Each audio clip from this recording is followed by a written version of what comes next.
кыргыздардын коому үчүн байманаптар ким болгон? Алардын ролу, миссиясы кандай болгон? Орусия бийлиги орус оторчулугуна кыргыздар карады деп өзлөрүнүн бийлигин жүргүзгөн күндө дагы ошол биздин болуштар менен кандай бир деңгээлде эсептешкен. Аларды өзлөрүнүн бийлигине тартыш үчүн керек болсо ошол элге каршы тукурупта турушкан.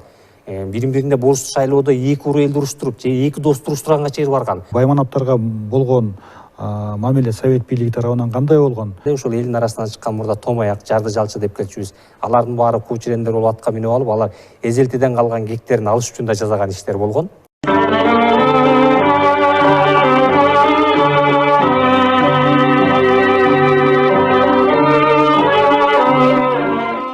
Арыбаңыздар, урматтуу НТСтин көрүүчүлөрү, эфирде Эсимде долбоорунун кезектеги чыгарылышы. Биздин бүгүнкү мейман тарых илимдеринин кандидаты, доцент Жумагул Байдилдиев. Саламатсызбы, бизге кош келипсиз. Сиздин илимий диссертацияңыздын темасы 20-30 жылдардагы саясий куугунтуктоолорго арналган экен. Эми аны жалпылаганда репрессия деп гана билебиз, саясий репрессия деп. Мүмкүн ошол куугунтуктоолордун дагы көпчүлүккө билине элек, айтыла элек, жетишсиз айтылып жаткан бир дагы учурлары бардыр. Сиз кайсы моментке көңүл бургуңуз келет өзүңүз? Албетте, кылымга арткан кыргыз элинин жашоо турмушунда тарыхтагы кара тактардын бири бул ошол 20-жылдын 20-30 жылдардагы саясий куугунтуктоолор жана ошондой эле байманап катары мал мүлкүн конфискациялоо менен аларды кулакка тартып ата журттан алыс которуу темасы кирет. Мына булардын баары Кыргызстандагы кара тактардын бири болуп калды. Бирок мына мезгилдин өтүшү менен эгемендүүлүктү энчибизге тийгенден бери биз ушул мурда эл душмандары болуп келген же болбосо ушул эзүүчү таптын өкүлү болуп келген байманаптардын өкүлдөрүн мына бүгүнкү күндө биз жаңы тарыхты жазып жаткан убакта жаңыча көз карашта карап жатабыз. Буга чейин албетте советтик доордо СССР империясынын тушунда бул репрессия курмандыктары жөнүндө сөз болгон эмес. Жана эч кандай алардын укум тукумдары дагы өзлөрүнүн атасы жөнүндө ачык айтуудан айбоп келишкен. Мына ушул репрессия курмандыктарынын темасыны ушул 30 жылдан берки убакыт эгемендүүлүк тийгени айтылып жазылып келатат. Бирок дагы али дагы биздин алардын басып өткөн жолу жана алардын ушул репрессия курмандыктарынын ошол эле кыргыз элинин таасирлүү кулакка тартылган байманаптары тууралуу тарыхтын мындай актай барактарын толтурууга дагы белсенип толтуруучу барактар алды деп айтар элем. Ошол кулакка тартылган байманаптарга эгерде ошого көңүл бура турган болсок да, мисалы коомдук аң сезимде ушунча жылдан бери өзгөчө улуу муундагылар деп коелу, азыр деле байманапты силе бул мындай терс мүнөздөмө катары кабылданат да. Бул эзүүчү тап, бул баягы кедейлерди, кембагалдарды эскен деген түшүнүк бар да. Чынында мына сиз изилдепсиз. Ошол 20-кылымдын башында кыргыздардын коому үчүн байманаптар ким болгон? Алардын ролу, миссиясы кандай болгон? Туура суроо. Биз ушул адегенде байманаптар ким болгон, алардын коомдук орду тууралуу айтуудан мурда биз ошол тарыхка көз жүгүрсөк, ушул Орусия, кыргыздар Орусия оторчулугуна карагандан баштап 1867 жылы Түркүстан генерал губернаторлугу түзүлгөн. Анын борбору Ташкент шаары болгон. Мына ошол Түркүстан губернаторлугуна Жети Суу облусу, Сырдария облусу жана Ферган облустары караган. Жети Суу облусуна Токмо уезди, кийин Пишпек уезди болгон, жана ошондой эле Прижевалский уездери караган. Бул азыркы Чүй, Ысык көл жана Нарын облустары турган аймак. Ал эми Сырдария облусуна Талас өрөөнү караган. Ал эми Кыргызстандын түштүгү Ош облусу болсо Ферган облусуна караган. Мына ушул 1867 жылдардагы Жети Суу облусу жана Сырдария облусундагы түзүлгөн атайын жобого ылайык административдик аймактык бөлүшүүлөр болгон. Кыргыздар волостторго бөлүнгөн. Мындайча айтканда, волостун башчысы же болбосо болуштарды шайлоо жүргөн. Ар бир 5 жылда шайлоо. Мына ошол кыргыз элинде баардыгыбызга эле белгилүү, мына бай деп атабыз, мына бай бул оок аттуу, колунда бардар кишини бай деп айтып келишкен. Аны эми манап бул болсо ак сөөк, мына таасирлүү элге алынган адамдар. Мына ошол Орусия оторчулугу келгенден баштап Кыргыздарда болуштук шайлоолордо болуштук болуп шайлангандар, мындайча айтканда элдин таасирлүү адамдар болуштук болуп шайланган. Эми булардын эң таасирлүү адамдарынан эле карасак, мына ошол орустардын мезгилинде биз мына Шабдан Баатырды билебиз. Ошондой эле мына Кыдыр Байсар уулу, Кыдыр акелерди, бул кишилер 1812 жылы Кыдыр Байсар уулу ошол Санкт-Петербургда Романовдун династиясынын 3 жылдык мааракесине чейин атайын кыргыздардан таасирлүү өкүлү Байманап катары чакырылган. Болуш катары муну Кыдыр Байсар уулунун Санкт-Петербургка баргандагы архив документтер бүгүнкү күнү Санкт-Петербургдун мамлекеттик тарых архивинде сүрөттөрү менен алып келдик. Ал жерде бар. Ал эми Шабдан Баатырдын жашоо турмушу, анын ошол 1912 жылы өлгөнгө чейинки ишмердүүлүктөрдүн баардыгы ошол орустардын падышачылыгынан бүгүнкү күндө Россиянын архивтеринде турат. Ал эми бул Кыргыздын белгилүү ушул таасирлүү Байманаптары жөнүндө кеп кылдык. Мына ушулордун чыныгы жарк этип кыргыз элине кылган мындай эмгеги кызматы ушул 1916 жылкы үркүндө да ана көрүндүк деп айтсак болот. Анткени кандай гана көтөрүлүш болбосун, кандай гана ушул бир революция болбосун, аны жетектеген анын лидерлери болот жана анын жетекчилери болот. Мына ошо 16 жылкы көтөрүлүштө Кыргыздын таасирлүү Байманаптары ушул улуттук боштондук көтөрүлүшүнүн башында турду. Аны албетте ушул Россиянын Борбордук мамлекеттик архивинде Москвадагы архив документтери тастыктайт. Мына ошолордун баардыгы 16 жылы жанагы падышалык Россиянын жарлыгы чыгып, тыл жумуштарына жоокерлерди алууда элдер каршы чыгып ушундан башталды 16 көтөрүлүш. Мына ошондо Россиянын падышалык бийлиги Кыргыздын таасирлүү Байманаптарына кайрылышкан. Ушул элиңерди көндүргүлө, элиңерди тыйгыла деген мааниде. Мына алардын таасирлүүлөрү эле ошондо Шабдан Баатырдын көзөтүп өткөн Кыдыр Байсар уулуна кайрылган. Ал эл менен кеңешип, эл менен диалог кылып, мындай эл менен тил табышууга аракет кылган. Бирок эл кадимкидей сел болгондуктан сен Кыдыр аке Россияга барып, орустун падышасынын колунан орден медалды алып, анын сыйын көрүп келип алып, сен орустардын сөзүн сүйлөп атасың деп баягы караңгы эл түшүнбөгөндүктөн Кыдыр акенин сөзүн уккан эмес. Мына ошондуктан Кыдыр аке Орусия бийлигине, ошол уездик бийликке өзүнүн пикирин билдирген. Мен элге алым жетпей калды, мен элге сөзүм өтпөй калды дейт да, эл тарабында болгон. Мына андан кийин орустардын уездиги же болбосо орус бийлиги ошол Кыдыр акени баш кылып, ушул 16 жылдагы Прижевальский уездиндеги көтөрүлүштүн башчысы деп архив документтерине жазып атат.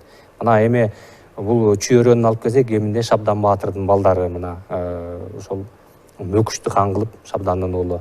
Ошондой эле Сарбагыш атаке болуштуктагы белгилүү таасирлүү Байманаптар ушул көтөрүлүштүн башында турду.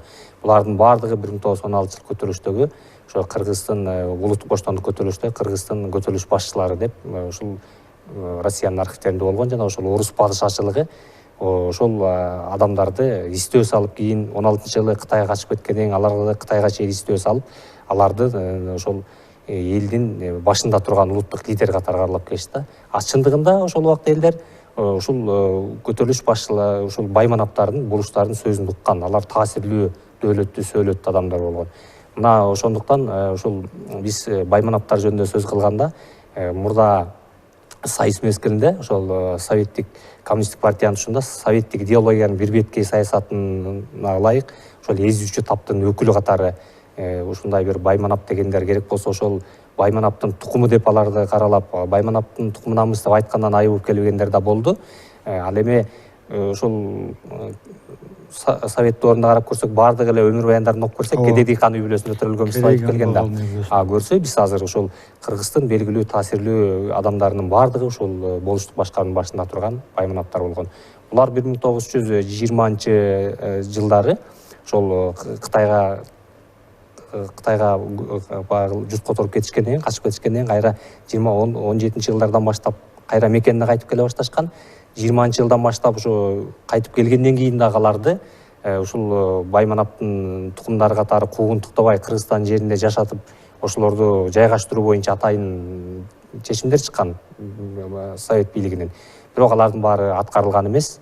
Мына ошондуктан кийин жанагы булардын баардыгын куугунтуктоо иштери 20 жылдан баштап жүрдү.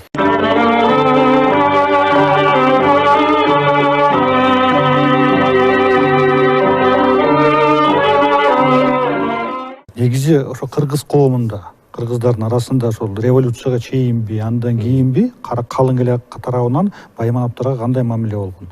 Мына биз аз билбейбиз да, ошол эле эски стереотиптер менен булар эзүүчү тап мындай жаман көрүп, айла жоктон баш ийип келген эмес. Чын эле кадыр барк күткөн, элге сөз өткөн, эл сыйлаган, урматтаган, эл артынан ээрчиген адамдар болгон бул манаптар, байлар. Туура. Мына Октябрь революциясына чейин деп айтып атасыз. Мына ошол Октябрь революциясына чейин орустардын келип кыргыз жерине отурукташып, өзүнүн административдик бийлигин жүргүзгөндөн баштап, ошол Кыргызстанга келген орустун саякатчылары же болбосо изилдөөчүлөрү өздөрүнүн эмгектеринде мынтип жазып атат. Кыргызстар дейт, орустардын көчүп келиши менен кандай бир исламга ылайыкташып, өздөрү медреселерди ачып, анан мындай бир ынтымакташкандай бир эмеде болуш дейт да. Ошондуктан алар бөлөк улуттагы, бөлөк диндеги адамдар келип жайгаша баштагандыктан, ошол өзлөрүнүн динин жана өзлөрү бир мындай болуштук башкаруу болуп бийлигип аткандан кийин анын лидерине баш ийип, ошонун айланасына топтоло баштаган да. Ошолордун сөзүн уккан, ошолордун кадимкидей бир эч тутушкан. Мына булардын баардыгын биз ошол болуштук башкаруучулардын өмүр баянындагы жана архивдик материалдардагы маалыматтардан билип атабыз. Анткени Орусия бийлиги орус оторчулугуна кыргыздар карады деп өзлөрүнүн бийлигин жүргүзгөн күндө дагы ошол биздин болуштар менен кандай бир деңгээлде эсептешкен. Аларды өзлөрүнүн бийлигине тартыш үчүн керек болсо ошол элге каршы тукурупта турушкан. Бирин бирине болуштуу шайлоодо эки ур элди уруштуруп же эки досту уруштурганга чейин барган. Ушундай ыкма менен ошол бийлигин жүргүзүш керек болгон, өзлөрүнүн бийлигин орнотуш керек болгон, өзлөрүнүн ошо падышалык Россия көз каранды кылыш керек болгон да. Мисалы карап отурсак, бул кеминде эле Шабдан Баатырдын мына Сарбагыштар болуштугу болгон. Ошол Сарбагыш болуштугу азыркы чоң кемин Сарбагыш болуштугу кылат дагы, кичи кеминде Атаке болуштугу кылып берет. Сарбагыш болуштугуна Шабдандын балдарынан болуштук кылат дагы, ага менен Агинин баласы болгон Султай Далбай уулун, Султан Далбай уулун Атаке болуштугунун болушу кылып дайын дейт.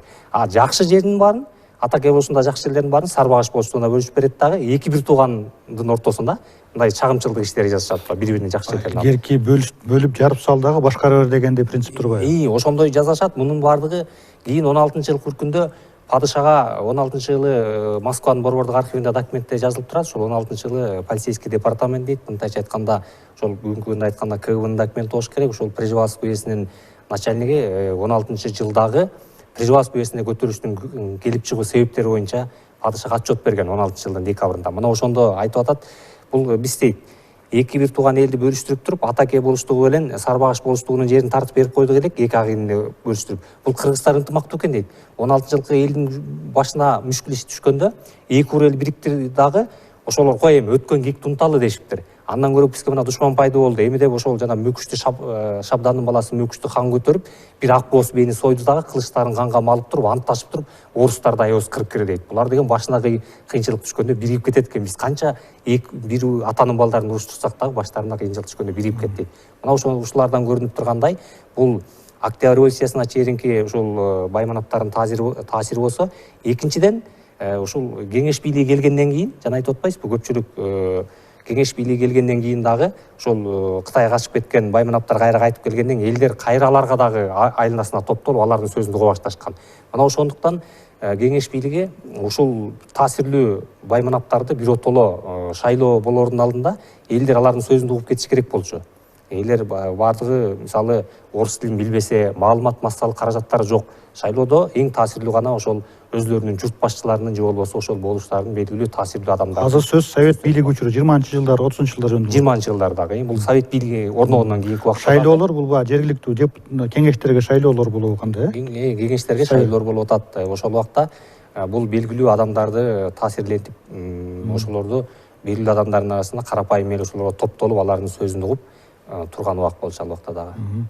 Ошол саясий куугунтук Совет мезгилин ала турган болсок, кайсыл учурда мындай уюшкан системалык түргө өттү? Мисалы 17-18 жылдары Кытайдан үркүндөн кайтып келгенден кийин мына коллективдештирүү 29-28 жылдары башталды, колхозго күчтөп киргизүү. Ага чейинки ошол 10 жылдыкта 20-жылдардын ичинде байманаттарга болгон мамиле Совет бийлиги тарабынан кандай болгон? Алар деле таасирин сактап турганда колхоздоштуруу башталганга чейин эл арасында. Ооба.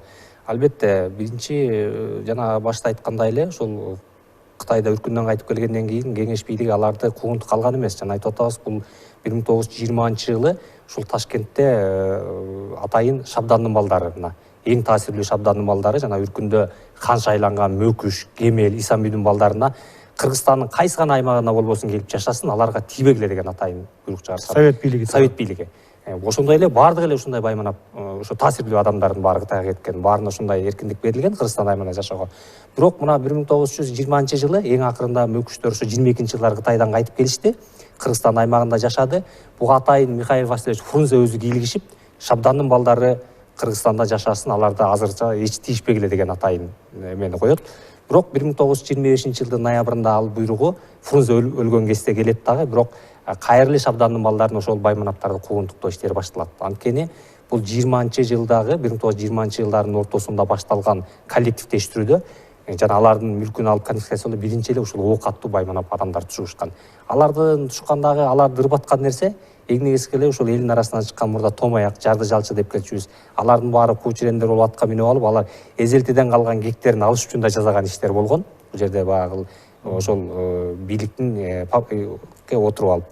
Бирок эң негизгиси ошол ок аттуу адамдар тартылган себеби ошо колунда бар адамдарды кайра мал мүлкүн алып, конфискациялап, анан аларды алыс жакка айдоо, элдин көзүнөн оолак кылып айдоо ишинде жүрдү да. Бирок булардын баарын карап отурсак, мына бүгүнкү күндө 1920-23 жылдардагы саясий репрессия куугунтуктары, ошол эле кулакка тартуулар, байманаптарды куугунтуктоолор жана саясий репрессиялар боюнча 1994 жылы Кыргызстанда ошол атайын мыйзам кабыл алынган. Ошол 94 жылкы мыйзамдагы кайра толуктоо иретинде бүгүнкү күнү жогорку кеңеште дагы бир мыйзам каралганы турат. Мына эгер бул мыйзам чыгып кетсе, көпчүлүк эл ичинде ушундай ой туулушу мүмкүн. 1928-29 жылы кулакка тартылган белгилүү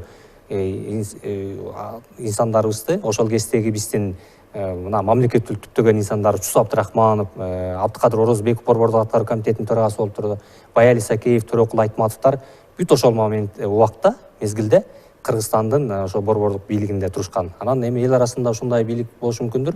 Ошол кулакка тартуу комиссиясынын мүчөлөрү да болушкан. Мына биздин белгилүү эл уулдарыбыздын баары эле ошол биздин өзүбүздүн ата тегибиздин баарына кулакка тарткан экен деген күдүк ойлордун жетегинде калышы мүмкүн да.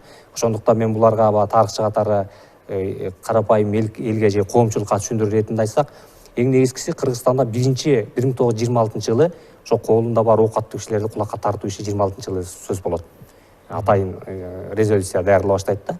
Ал эми баарыбызга белгилүү 1927 жылы Кыргыз АСР түзүлдү, Автономиялык Совет Социалистик Республикасы. Ошонун биринчи уюштуруу курултайында ушул байманаптарды көчүрүү жана алардын мал мүлкүн алуу тууралуу атайын сөз козголот.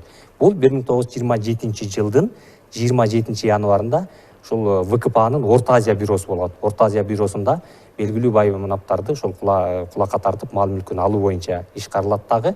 Ошол 27 жылдын 27 мартында Кыргызстандан эң алгачкы болгон 21 байманапты ошол Советская Киргизия газетасына чыгат. Буларды Кыргызстандан алыс чыгаруу боюнча 1927 жылы чыгат. Мына ошол 27 жылы 21 таасирлүү байманап ошол Москва облусунун айланасындагы Киров облусунун Халтурино деген кыштагына кулакка тартылып айдалышат. Кийин ал жерден климаты суук болгондуктан арыз жазып, ошол Казакстандын Урал облусундагы Букеев станциясына келишкен.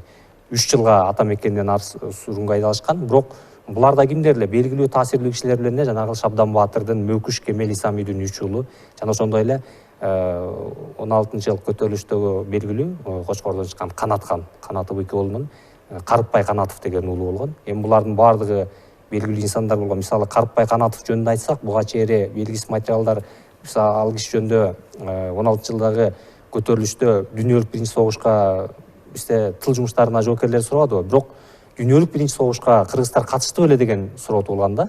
Мына ошол жакында эле мына Казакстанда Казак деген газетасы чыгып турган. Былтыр эле ошо Казакстандын архивинен ошо Казак газетасынын көктөмөлөрү, ачыпкаларынан 1914 жылдын 16 ноябрындагы санында Кыргызстардан дейт 7 облусу Пржевальский уездиндеги Абайылда болуштугунан Карыпбай Канатов 27 жоокер менен падышага арыз жазып, ошол дүйнөлүк биринчи согушка фронтко жардам сурап дейт. Падыша анын өтүнүчүн канаттандырып, Карыпбай Канатов баш болгон кыргыз 27 жоокерди курал жарагы менен казачы полкко жөнөттү деп атат. Мындан карасак Карыпбай Канатов ошо 14-жылдагы дүйнөлүк биринчи согушка Кыргызстардан куралдуу катышкан документ табылды десек болот да. Анын ал кишилердин кийинки тагдыры белгисизби? Эми кийинки тагдыры булардын баардыгы ушул мына Карыпбай Канатовдордун кийинки тагдыры ушул Оренбургдагы жана кулакка тартуулар менен. Алар согуштан аман эсен кайтып келгенби? Согуштан аман эсен келишип, өз 16 жыл келишкен. Келгенден кийин бул кишилер дагы алды Кытайга чейин үркүп барып келишти.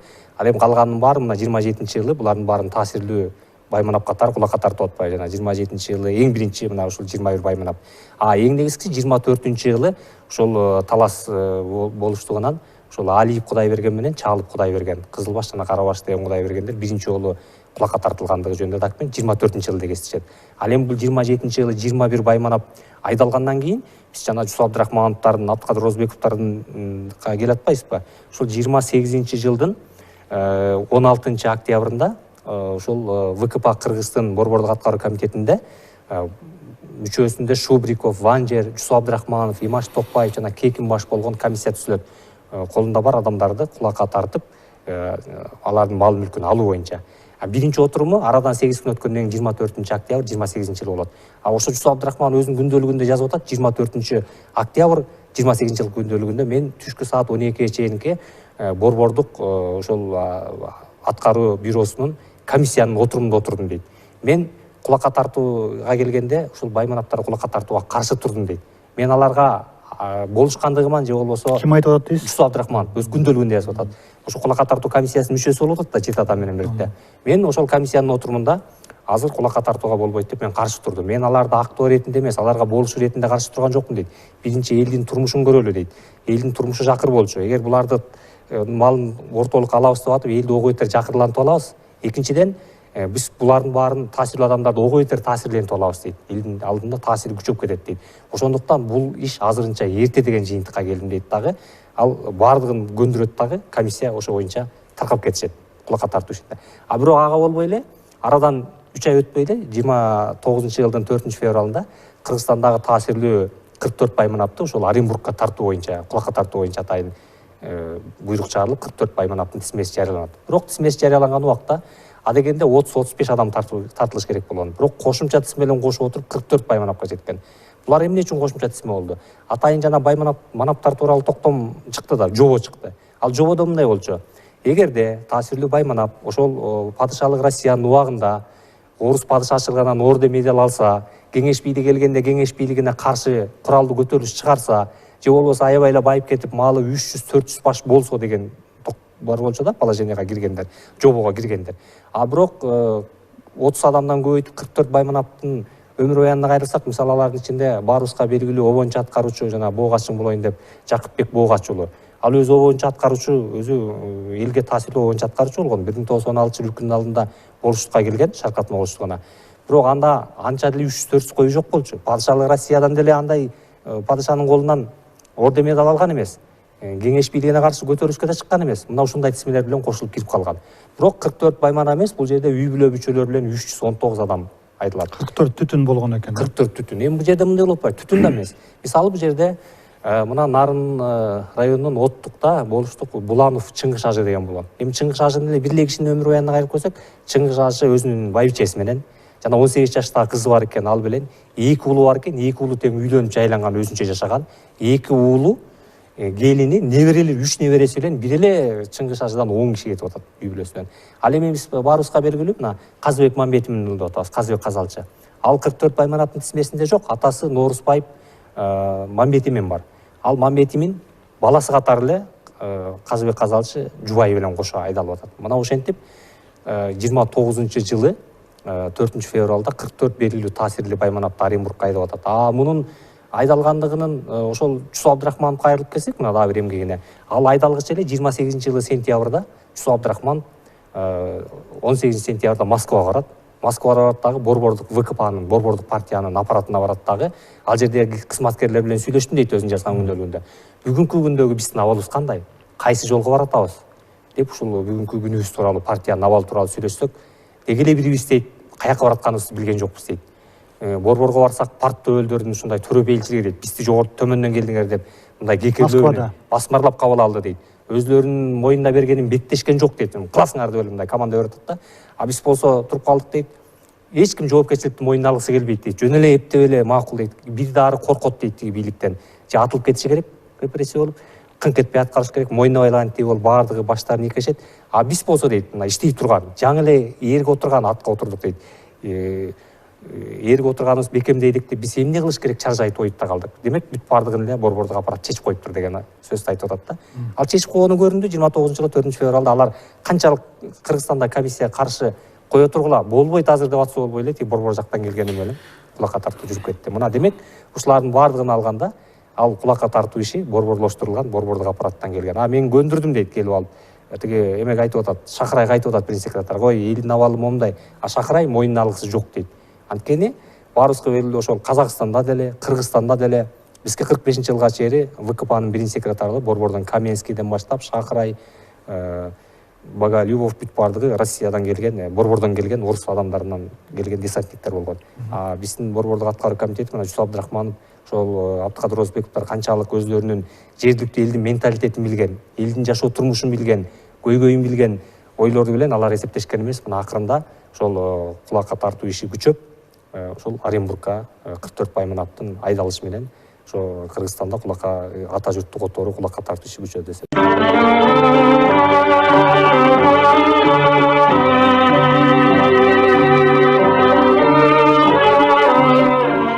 Ошол тактап алалычы, көпчүлүк көрүүчүлөргө бул дагы суроо жаратып жатыш керек. Кулакка тартуу деген түшүнүктүү чечмелейли да. Кулакка тартуу бул соттун чечимиби, кандай бир жаза ченемиби, буну сот кабыл алабы бул чечимди, же ОПГУ, НКВД же партиялык советтик органдар кабыл алабы. Анан кулакка тартуу деген түшүнүк өзүнө эмнени камтыйт? Жер которуп гана айдап жибердиби, же бир кандайдыр укуктарынан чектелеби? Мындай кеңири чечмелеп берсеңиз, ошондо кулакка тартылгандар эмне жаза көргөн, эмне тагдырга туш болгон? Бул кулакка тартуу, кулак деген жанагы кулакка тартуу ишинде Орусча раскулачивание. Раскулачивание, кулакка тартуу. Бул оокаттуу адамдардын эле мал мүлкүн конфискациялоо менен аларды ушул эң таасирлүүлөрүн ушул ата журттан алыс которуу болуп атат. Кулакка тартып айдоо же болбосо сүргүнгө айтып атам, мындайча айтканда. Ал эми бул келгенде ушул коллективдешүүнүн алардан алган мал мүлктөр менен, алардан алган ушул оокаттар менен ошо коллективдүү чарбаны же болбосо биргелешкен чарбаны түзүү болгон. Бирок бул оң таасирин берген жок да. Мына малдарын тартып алышты, эч нерсесин калтырбай.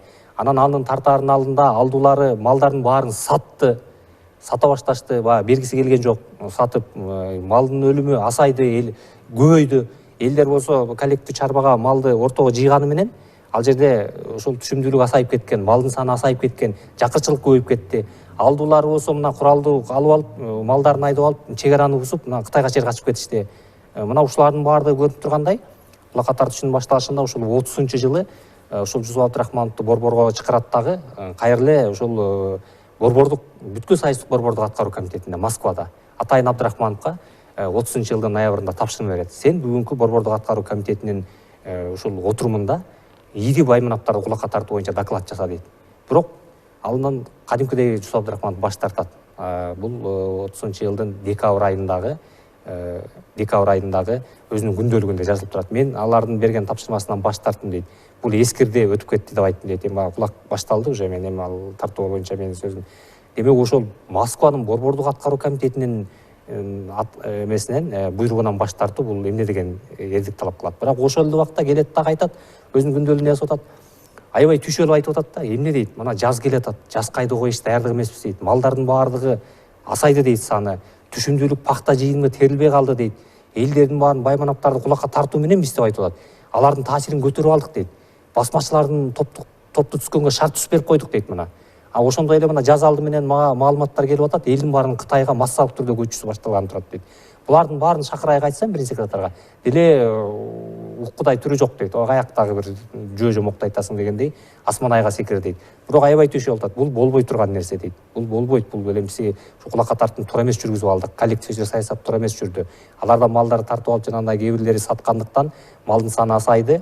Аларды бага албай түшүмдүүлүк жок, малдардын саны кырылды. Демек, бул 32-жылда жутка жакындап барат малдардын баары кырылып. Мына ушундай өзүнүн оюн, өзүнүн пикирин, өзүнүн элдеги элдин жашоо тиричилигине ыңгайлашкан өзүнүн баягы ишмердүүлүгүн айтып атса, а борбордон келген Шакырай аны укпай атпайбы. Мына ушунун аркасында 31-жылы кайра күчөтүлгөн эме кабыл алышты. 31-жылдын июнда ошол ВКПнын Орто Азия бюросу Орто Азиядан эле 600 миң адамды кулак катары ошол түштүк Украина, анан түндүк Кавказга көчүрүлсүн деп чыгат. Анан ар бир Орто Азиядагы республикаларга бөлөт. Өзбекстанга, Казакстанга, Тажикстан, Кыргызстанга. Ошондо Кыргызстанга 700 адам туш келет. 700 үй бүлө. Чынында жогорудан түзүлгөн план. План Бул чыныгыз жер жерделдеги санга, статистикага карабай эле жөн эле. Ойдон чыгарылган цифраны мынча табасыңар дагы жазылайсыңар деген. Ошол сыяктуу болду. Ошондой түшүнсөк болот. 700 адам Кыргызстанга бөлүндү. А бул убакта ошол 30-жылы, 31-жылы июндагыда анда мурда Кыргыз АСРнын эл комиссиялар кеңешинин алдында комиссия болуп келген да жана Жусуп Абдрахманов үчөө болуп кирип атпайбы? Демек, бул жерде биз документтерди карап отурсак, Жусуп Абдрахманов жана антип 2-3 жолу борбордон бери каршы чыгып аткандан кийин андан эч нерсе чыкпасын билди дагы, эми бийликти партия өзү алды, борбордук ВКП, партия борбордук аткаруу комитети, ВКПнын алдындагы борбордук аткаруу комитети алат дагы, ошол парт комиссиянын алдында атайын комиссия түзүлүп, анын башчылыгына эми ошол ВКПнын секретары болгон Баяли Исакеевди коет. Мына ошентип ал Жусуп Абдрахмановдун эч нерсе чыкпагандан кийин эми Баяли Исакеев ошол комиссиянын төрагасы болот дагы, ошол Кыргызстандан 31-жылы ошол 700 үй бүлө мүчөлөрү. Мына булардын көпчүлүгү албетте Кавказга баргандыгы тууралуу маалыматтар жок. Мына ошол түштүк Украинага мына канчалаган адамдардын баары ал жерде көчүрүп кеткен, белгилүү инсандарыбыз да бар. Мына алардын баарын көчүрүп ошол 700 пайманапты ошол кулак чарбасын көчүрүп ошол 31-жылы. Ал эми биз карап көрсөк, мына 33-жылы ушу Сталин өзү борбордук ошол бүткүл колхозчулардын биринчи курултайында 20 миңден ашуун чарбаны, дыйкан чарба бирикмеси бар дейт, жалпы СССР боюнча. Ошонун ичинен 20 миллион чарба. 3 миллион чарбаны тегерек деп айтып атат. Биз 3 миллион чарба кулак колунда барлар бар. Биз ушулардын баарын кулакка тартып, мүлкүн кулакка тартып айдоо менен, алардын конфискациялоо менен биз ушуларды жанагы жарды элге колхозчулардын катарына теңейбиз деп атат. Эгер ошондо статистикалык отчет боюнча бир дыйкан чарбада 8 жан болсо, 3 миллион кишини тегерек дегенде 24 миллион сайыс боюнча киши кулакка тартылган деп болжолду. Муну баягы Россиянын жана мурдакы постсоветтик өлкөлөрдүн окумуштуулары ушундай болушот. Демек, бул кулакка тартууда жалпы СССРдин аймагы боюнча 20 миллиондон ашуун адам чыккан деген билсек. Кулакка тартуу ошол бай адамдарды, таасирдүү адамдардын мал мүлкүн, жерин тартып алып, элге таратып, колхоздун карамагына өткөрүп, өздөрүн болсо эң таасирлүүлөрүн Кыргызстандын аймагынан тышкары жакка сүргүнгө айдоо. Бул соттук чечим эмес, бул убактылуу бир чара катары көрүлгөн. Аларды алыстатып коюу. Ошондо ошол Украинага, түштүк Украинага, Оренбург жакка айдалды дейсиз. Алардын ошол байманаптардын тагдыры кандай болгон ал жакта? Алар ал жакта кандай күнөө көрүшкөн? Туура. Бул жерде мен камакта болгонбу, бир сүргүндүк жумушта айдалган, иштегенби? Ушул кулакка тартуулардын ичинен 29-жылы ушул Оренбургка айдалган 44 байманап жана ошол жанагы 21 байманап дагы Казакстандын Орол облусунда Букеевден кийин Оренбургка келип атпайбы. Мен ушул Оренбург облустук мамлекеттик архивинде 3 жолу болдум, жана ошол документтерди кароо мүмкүнчүлүгү болду.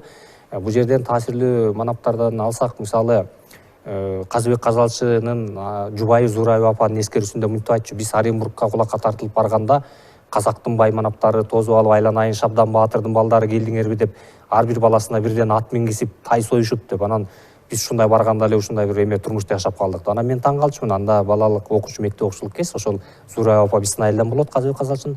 Ал булар кулакка тартылып атса, булар сүргүнгө айдалып атса, анан барып алып эле дөөлөттүү сөйлөттүү кандай жашап калат деп. Анан эми ал жерде Оренбургда түшкөн сүрөттөр да бар.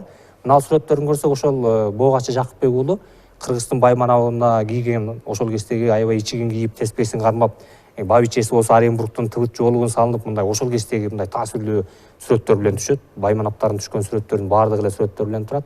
А мен архивдик маалыматтарды караганда, ошол кезде Оренбург облусунун өзүнө эле 30 миңден ашуун кулактар тартылыптыр. Булар Бүткүл союз боюнча. Бүткүл союз боюнча Оренбургдун аймагына, облустун аймагына. Бүткүл союздан келип чогулган. Бүткүл союз, анын ичинде керек болсо Германиядан немистер жүрөт, поляктар да бар. Ар кайсы жерден келгендер, ошол поляктар. Анан ал ар бирин категорияга бөлгөн. Мисалы, эң биринчи категориялар оор жумуштарга бөлүнүптүр. Мына тоо ташты түшүрүп жол салып атат. Эми алар аябай оор жумуштап, таш басып калып өлөт, канчалаган кордуктарды көрүшөт. Экинчиси ошол темир жол рельсаларын салып, оор темирлер менен темир жолдорду салып атат, экинчи категория. Үчүнчү категория улам жеңилдей баштап атат. Алар завод, фабрикаларда жана бакча жумуштарына тартылып атат дейт. Алар жеңилирээк жумуштар. Ал эми кыргыздардык болсо бул жерде турат. Эми ошол өзлөрүндө архив документте Кыргыз АСРнан 29-айдан Кыргызский бай Манапов деп баса белгилеп атат. Ал эми калган поляктарды же калган казактарды карасак, бул кулацкий ссылки деп эле кулактар деп берилип атат да, кулак деп эле айтылып атат. А бизге Кыргызский Баев Манапов деп чоң там менен жазып. Анан буларды мындайча айтканда атайын үйлөргө бөлүнүшүптүр. Буртинский район дейт, Оренбург шаарынын айланасындагы райондорго, биз айтканда новостройка сыяктуу болуш керек. Анан шаардын ичиндеги көчөлөргө, Тимирязев көчөсү дейт, ар кайсы көчөлөргө бөлүнгөн. Булардын баарын үйлөргө бөлүп салган. Анан аларды эртең менен милиция келип карачу экен, кечинде келип ушул качкан жокпу, тизмелерин десет. Булар өзлөрүнүн оокаты менен Кыргызстандан келген поезддор өтчү. Мына азыркы Бишкек Москва темир жолу ошол Оренбург аркылуу өтөт. Ошол поезддардан Кыргызстандагы туугандары белек бешкектерин берип, аларды тосуп алып, таасирленип, анан ошол жерде байманаптардын ичинен кайтыш болгондор да бар. Бул жерде мына карап отурсак, ушул Акталалык байманап Муса Кожо Исраил уулу ошол Оренбургда кайтыш болду. Мына белгилүү меценат, белгилүү ушул коомдук ишмер Аскар Салымбековдун чоң атасы, ушул Салымбек дагы ошол жерде кайтыш болду, ошол жерде коюлду. Анан жанагы таластан эки Кудайберген Чалов, анан Кудайберген Алиев деп эки манап айдалды деп атабыз. Ошонун Карабаш Кудайберген Чалов ошол жерде кайтыш болгондугу жөнүндө 3 байманаптын бар. Ошондо бир поляктын бир илимпозу жазып атат. Польшадан айдалгандар бир поляктар дейт, эки буту кесилген, чыгырык менен жүрөт дейт. Барып поезд касалар дейм, сен араң жансың, бизге эме болосуң, жүк болосуң деп поезддан тепсе чаңгарлашып жатып калды дейт. Түбүк ичине тээп салыш дейт. Кыргыздар дейт, кыргыздар өлгөндөрүн ушундай бир шаан шөкөт менен ырдап коюшту дейт. Эмисте кошок кошуп атса, ошо алар ырдагандай болсо керек. Анан ошол жерде айтылып атат, кадимкидей тиги Исраил Муса Кожо кайтыш болгондо эң таасирлүүсү бул жердеги боогачы болуш болуп турган. Алар да ошол кыргыздардын ичинен 44 байманап бирөөнө мындай эме болуп турушкан да, мындай тилин угуп. Ошондо атайын акча чогултуп, кой союп келип анан койдук деп айтат да. Ошол эскерүүлөрүндө жазат тиги эменин Казыбек Казалчынын эскерүүлөрүндө бар. Демек ошо кыргыздар бирдиктүү болуп ал жерде турушту. Ошондой күндөр өткөрүп эң карагандары 80 жаштагы адамдар. Мына бул жердеги мына Буланов Чыңгыз 75-тердеги. Ал эми жана Богаш Жакыпбек уулу 64 жашында байбичеси менен барып ошол жерден балалуу болуп атат. Балалуу болуп атын Орунпор коюп атат. Кыргыздар Оренбургду Орунпор деп айтчу. Орунпор деген баласынан тараган балдар жүрөт. Ал эми экинчиси бул 319 үй бүлө мүчөсү болот да. Ошонун ичинен Кангелдиев Жусуп деген барган. Бунун атасы болуш болуп, бирок баласы да айдалып барат да. Бул аябай сабаттуу, орус түзем мектебинен окуган, Каракол Приживаловский канткомунда ревком болгон. Ошол басмачыларга каршы күрөшүп, бул совет бийлигин уралап тосуп алып, партия мүчө болгон адам. Ошол 1930-жылы Калининге кат жазып атат, атайын кол жазып. Ошондо айтат, биз дейт, атам болуш болгону чын революцияга чейин. Мен болсо анын баласымын, мен кеңеш бийлигин уралап тосуп алдым, ревком болдум. Менин эмне күнөөм бар? Ошо ал кат Калиндин колуна жеткенден кийин 44 байманап алып да, калган үй бүлө мүчөлөрүнүн баардыгын поездга салып кайра Фрунзе шаарына жөнөтүшкөн. Мына бул жердеги дагы ушул каттын өзүнөн эле, ушул айдоонун өзүнөн эле ушул кулакка тартуу иши аябай мындай өзүн билемдик менен жүргөн. Керек болсо борбордук аппараттагылар да билген эмес. Каалагандай калчашкан десек болот да. Бирөөнүн гана эмес эле үй бүлөсүнүн баары айдалып кеткен. Кийинки тагдыры кандай болду? Алар ошол Оренбургда, түштүк Украинада канча жыл өткөрүп, кайтып келип, кийинки Эми булардын тагдырына токтолсок, туура булар 1929-жылы айдалды, дагы 30-жылы биринчи жана үй бүлөсү келди. Анан калган 44 байманаттын 31-32-жылдары келишти. Мисалы ошол Шабдандын баласы Мөкүш 32-жылы келгенден кийин аны 33-жылы кайра камакка алып туруп, Социал Турам партиясынын мүчөсүсүң деп мына репрессиянын саясий куугунтук. Саясий куугунтук бул. Репрессиянын эң алгачкы 33-жылы башталып, ага биринчи жолу Эшнел Арабаев, Абдыкерим Сыдыковдор, Касымбай Телтаевдор Социал Турам партиясынын мүчөсү деп камалган да. Ошо 30-жылы бул Шабдан Баатырдын Мөкүш жана кан көтөрүлгөн Мөкүш Шабданов 33-жылы камалат да, ошол эле жерден Оштун түрмөсүндө атылып атат ал. Ал эми анын калган балдары дагы түрмөдөн келгенден кийин 39-жылга чейин түрмөгө аны камап атышат. Ал эми мына Акталалык болуш 82 жаштагы Касымбек Баатай уулу дагы ушул Аролдогу Букеев станциясына барып келген. 1930-жылы 82 жаш курагындагы абышка эми карап көрсөңөр. Ошону камайт дагы Нарын түрмөсүнө атып атат. Коңушташ басмачыларга чет өлкөгө мамлекеттик сырды саткандыгы үчүн деп. Мына булардын түбүнө жетип атышат. Ал эми дагы карап көрөлү, ошол эле мына ушул кеминде атаке болуштугунда Султан Далбай уулу менен бирге эле болуш болуп үркүндө ушул улуттук боштондук көтөрүлүштө кол башчылардын бири болуп турган Боронбаев Байымбет деген болгон. Мына ошонун баласы Байымбетов Абдулла деген бул 1930-жылы Фрунзедеги педтехникумду бүткөн.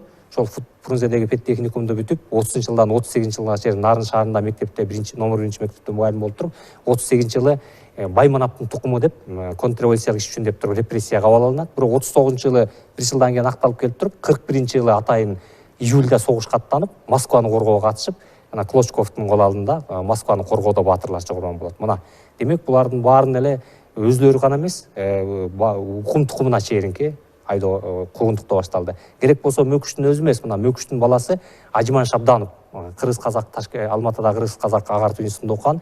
Муну дагы Байманаптын тукуму деп атасы камалган убакта 30-32 жылы Тоолу Бадакшанга, Тажикстанга мугалим кылып айдайт да, 32 жылы кармап келип, муну ушул контрабандалык үчүн деп 34 жылы аны дагы Ажыкабылды да атууга кетет. Ажиман Ажыкабыл бул Шабдандын неберелерине чейин ушул куугунтуктап атылган. Ал эми мына Боогачы Жакыпбекулунун өзүнө келсек, Оренбургтан келди.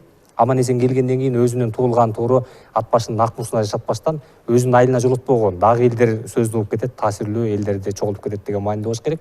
Бул Нарын районунун Дөбөл айылында өзүнүн айылында жашабай, бөлөк айылда жашап, көсөтүп, ошо сөөгү Дөбөл айылына коюлду.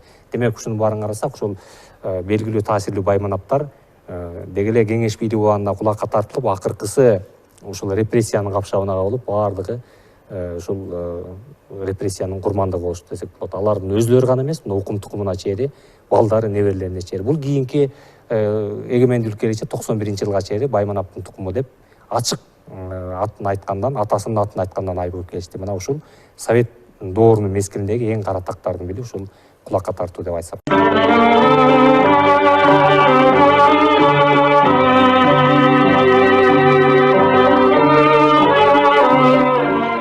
Ушул маселени изилдеген сиз, изилдегендердин бирисиз. Башкалар да бардыр да изилдеген илимпостор.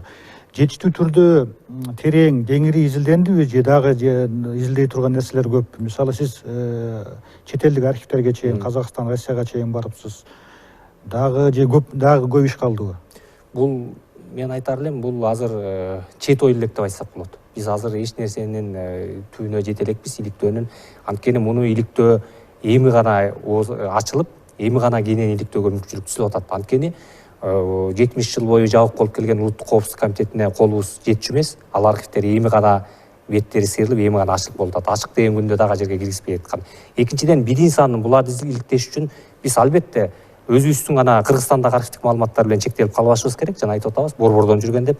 Бул инсандардын баардыгын изилдегенде ушул Оренбургдун архиви, Казакстандын архивтери, Россиянын архивтеринен көптөгөн маалыматтарды алып чыгышыбыз керек.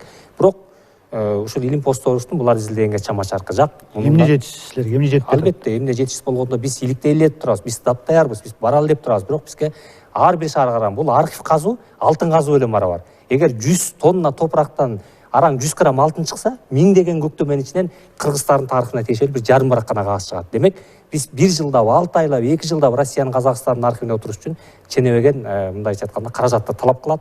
Бул бизге мамлекеттин көңүлүнүн чордондо болуш керек, мамлекет тарабынан колдоо болуп, мамлекет тарабынан атайын илимпостторду ошол жерге түзүп туруп бизде жөнөтүшү керек. Анткени биздин тарыхыбыз бул, ушул биздин мамлекеттүүлүгүбүздүн өзөгү бул, өзүбүздүн улутубуздун тарыхы, каада салты, билемиз, мамлекеттүүлүк сакталып турат. Биз өзүбүздүн тарыхыбыз менен гана эркин мамлекет. Башка мисалы кошуна мамлекеттерде, Казакстан, Өзбекстанда бизден калкы 5-6 эсе көп.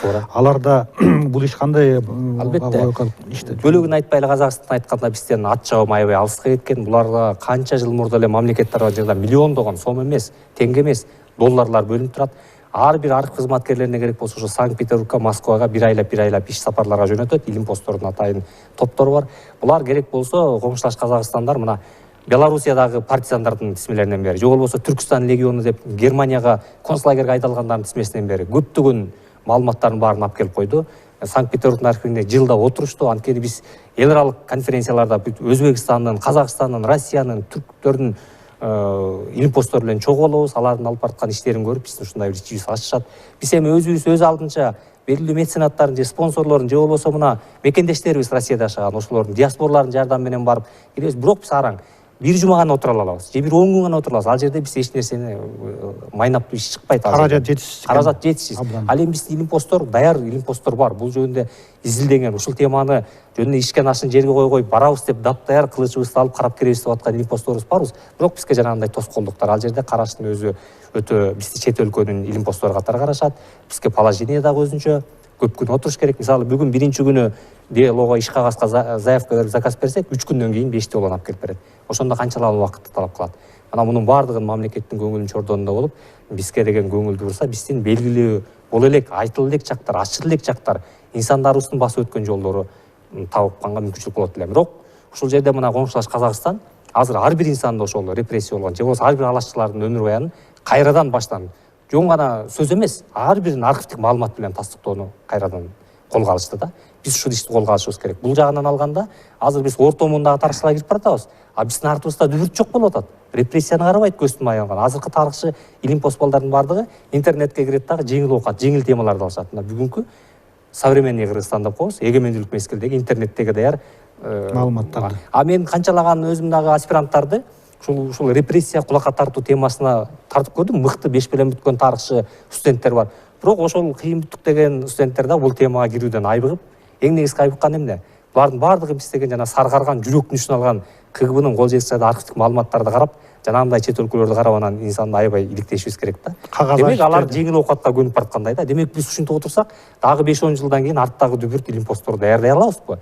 Мына ушусу отурат. Ошон үчүн биз бүгүнтөн баштап мына биздин көрүүнү көрүп турган бийлик башындагылар же ошол эле атка минер эл үчүн күйүп аткан депутаттарыбыз турса, ушулар жөнүндө түйшөлүп, миң ойлонуп, бир арзыбаган эле акча болот. Илим постторго ошол барып келгенине жолун төлөсө, ошол мамлекеттүүлүктүн тарыхыбызды салып койсок. Балким көчмөндөр оюндарына кеткен каражатты ушуга жумшаса майнап көбүрөөк болмоктур. Анын бир эле оюндун түрүнө кетчи акчаны эле жумшаса ченебеген нерсе болмок. Биз тарыхыбызды улам алып келипчибиз керек. Анткени бүгүнкү күндөгү тарыхты кимдер жазып атат? Ар бир колунан келген кишилер эле өзлөрүн журттатасын мактап эле ручка кармаган же пенсияга чыккан ыр жазгандардын баарын эле өзлөрү тарыхты кирдик. А биз чыныгы тарыхыбыздын жүзү ачылбай жатат. Жумагул агай, сизге чоң рахмат. Абдан маанилүү, көйгөйлүү нерселерди, маселени айтып бердиңиз. Анткени бул маселени, бул теманы талкуулашка бир гана берүүнүн рамкасы сыйдырбайт экен. Колдон келген нелерди жасап жатыпсыздар. Бул темага буюрса да кайрылабыз. Сизге рахмат, ишиңизге ийгилик. Урматтуу НТСтин көрүүчүлөрү, эсимде долбоорунун кезектеги телеверсиясын көрдүңүздөр. Кийинки эфирлерден көрүшкөнчө аман болуңуздар.